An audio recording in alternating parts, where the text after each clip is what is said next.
It's 5 o'clock p.m. here in South Korea, and welcome to our live coverage of South Korea's presidential election. It's a historic day. South Koreans are going to the polls to elect a new president. I'm Devin Whiting, copy editor at the Korea Herald, and joining me for our coverage today is Choi He-suk, desk editor for the Herald's digital content. He-suk, good to be with you. I'm glad to be here. And joining us with all the details, our brilliant reporter from the national desk, Choi Seung-hyun. Yes. Seung-hyun, great to be with you. Glad to be here as well. And welcome to our viewers here in Korea and around the world. Many of you, I'm sure, have been following this story day by day. For those of you just tuning in to the story, however, welcome to you. We're going to get everybody up to speed to the latest happening today, including exit polls when they come out later tonight, and other important facts and developments that we've had over the day and really over the past 6 months. Today is June 3rd. It's exactly 6 months, you could say, since some of the events that got this whole thing going actually happened. Well, He-suk, before we get started, could you just tell us what's ahead for these broadcasts that we're doing today at the Herald? Okay. Today we will be having 3 live broadcasts, one at right now, and then again at 8 and 11 p.m. to bring you the latest on today's election. If you have any questions as you watch our live streaming, please tell us in the comments and we'll try to answer them as best as we can. Also, follow us on Instagram, Facebook, X, and Blue Sky for the latest news from Korea. Absolutely. If you're not already following us, today is a great day to start because lots of things are happening, and we'll be bringing you the latest on all of it. And again, that 8 o'clock one you mentioned, we'll be back with the exit polls, which will be the first real clue we get to the outcome of this election. Now, Jung-in, you've been covering Korean politics in a very historic time, especially the last 6 months. Tell us a bit about your experience here at the Herald during that time and your takeaways from all of that. Yes, Devin. So the past 6 months has been crazy busy, and I can vividly recall the day of the martial law declaration. Mm-hmm. So I was having I came home early, after a good wine with my friends. Mm-hmm. I was ready to go to bed early and have a good night's sleep, and then suddenly my boss, the desk editor, texted us saying everybody stand by, there's an emergency going on. So I turned on the TV, and there it was Yoon Suk-yeol on his broadcast saying unreal stuff, which was the martial law declaration. So after that, the national desk has been very busy. We've been talking to a lot of citizens on the street and covering protests and the political chaos, what's happening in the National Assembly, then to the election that is happening today. Yes. Right. Yeah. I think many of us had a similar experience. Right. It was 10:30 at night when that happened. So, and what we're talking about, of course, is when President Yoon Suk-yeol declared martial law on December 3rd last year. Tell us a little bit about how we got to where we are now. Right. So in South Korea, over the past 6 months has been chaotic with a lot of political fiasco going around. So to break down from what happened 6 months before to now, so as many of us recall, Yoon Suk-yeol declared martial law at 10:20 p.m. on December 3rd. That was Tuesday. For many of us, it was very out of nowhere, very unreal, dramatic. After the declarations, we saw news with armed troops breaching the National Assembly building, clashing with lawmakers who rushed to the scene to nullify the martial law decree.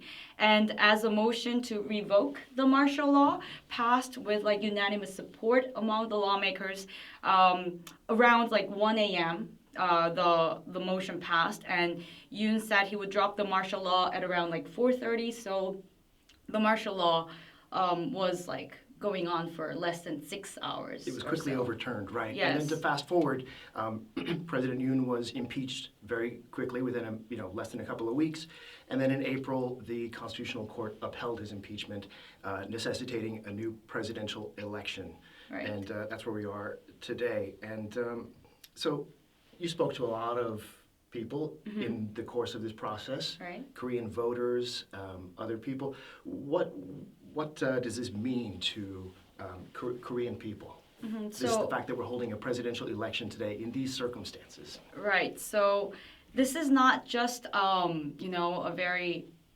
it was very unusual and extraordinary election. So I talked to a lot of citizens, and many of the people said that it wasn't just like a vote to elect a new leader for the next administration or government, but it was more of a verdict on the unfairness, injustice that happened over the past 6 months. So considering the reason behind, it was more of like a judgment and people's will to change the future. And there were very different sentiment among the voters about how they see this election. Mm-hmm. And did those different perspectives differ among age and things like that? I was reading one of your stories just the other day about something like that. Yes, so we talked to various generations of voters, like from the 18-year-old who was eligible for the voting for the first time in his life to like someone in their 70s and 80s. And we saw a different like sentiment that the voters had. Like for young voters, like the one that I talked to, like a high school student, he was very enthusiastic and willing to vote, as he thought this was an important phase in history and that it was his first time to actually contribute to the democracy and the history that like we're making.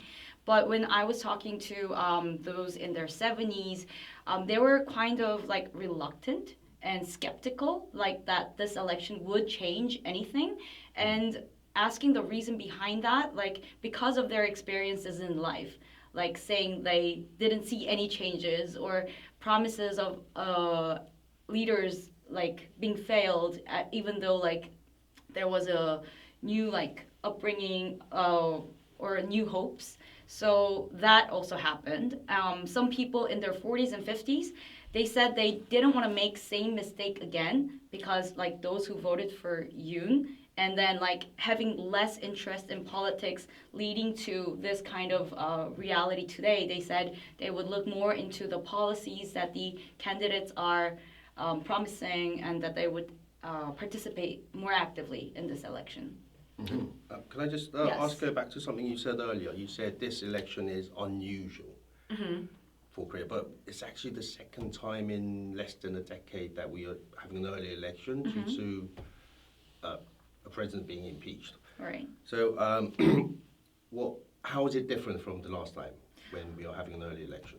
Oh, well, of course, like those people trying to find justice is pretty similar. But once, like we had with the Park Geun-hye, the former impeached president, it was more.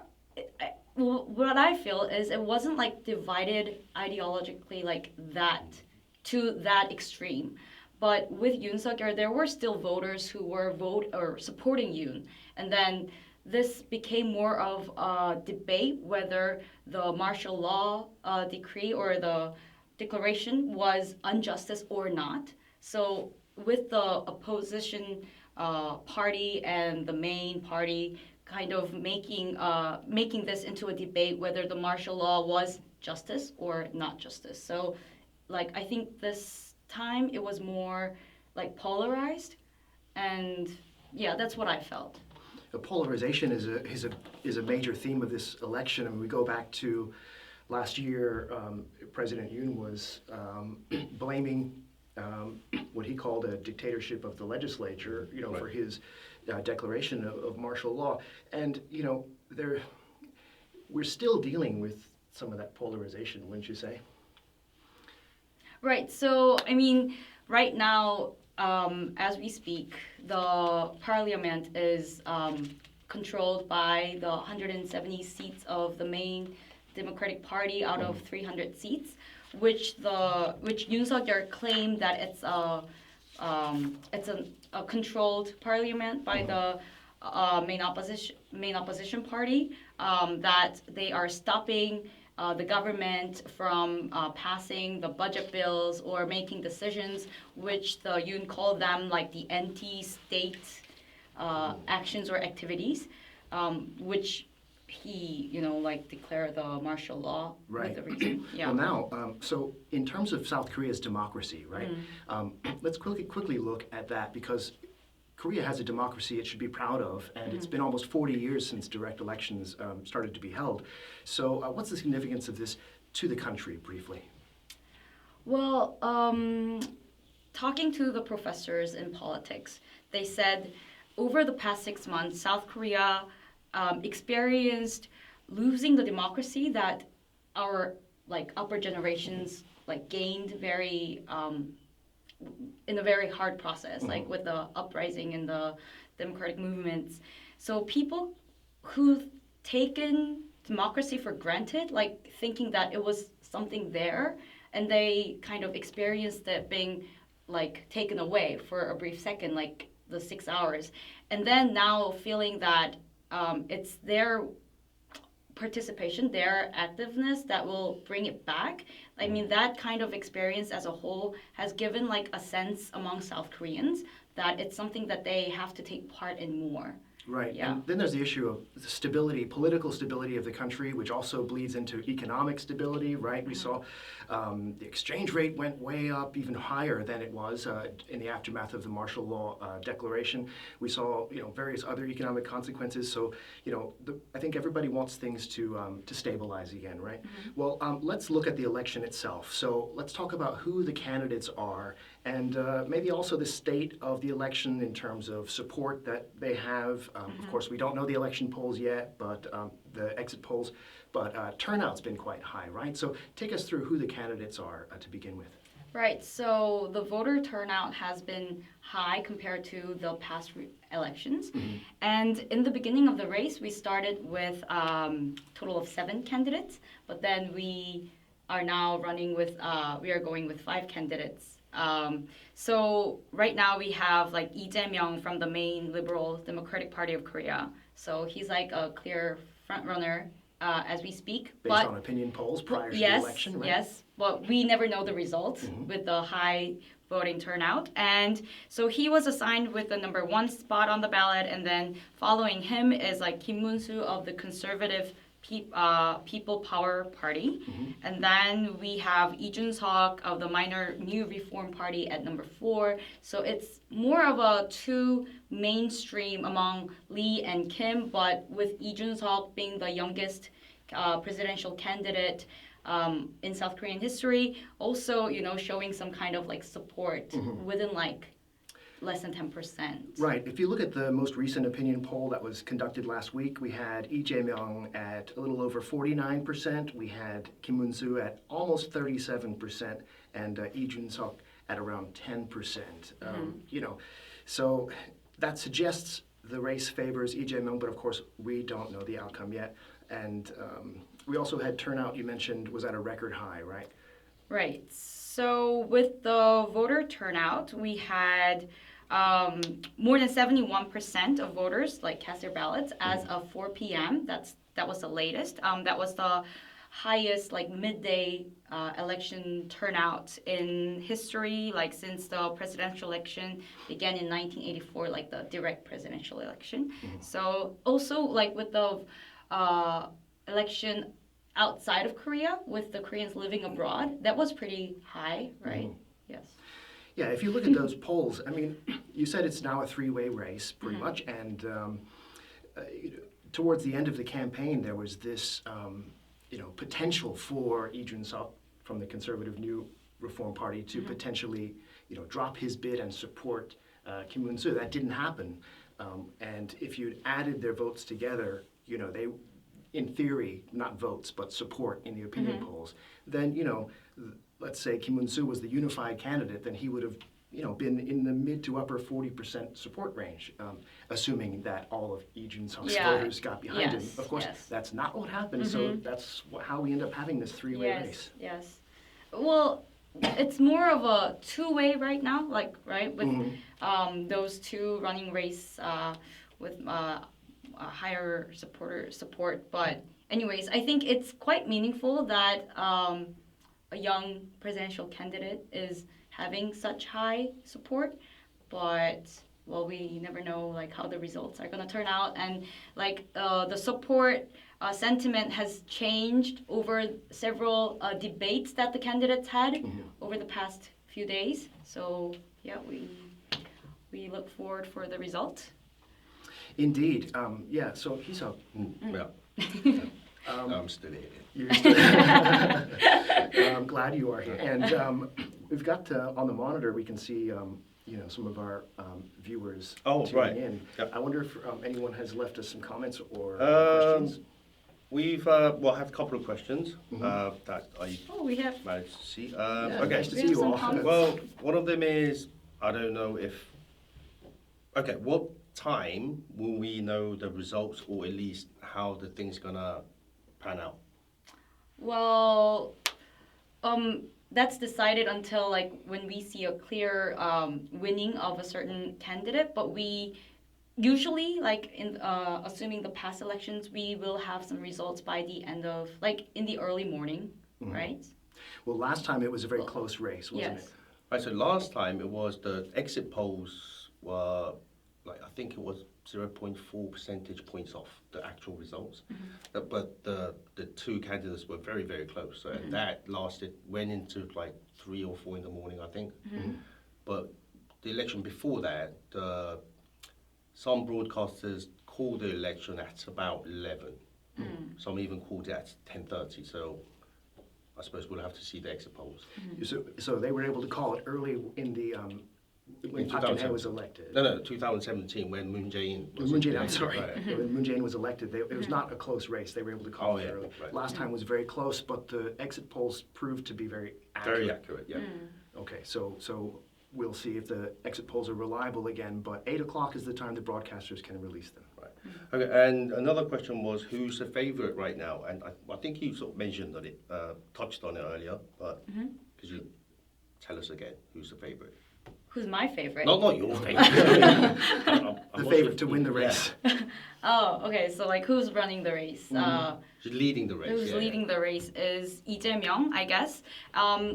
In South Korean history, we've seen like conservative and liberal blocs like taking over the government based on how the government in the past has been doing. Like for instance, like if a president from the conservative party did something wrong or didn't show a good performance, then the liberal tended to take the next lead, and then vice versa.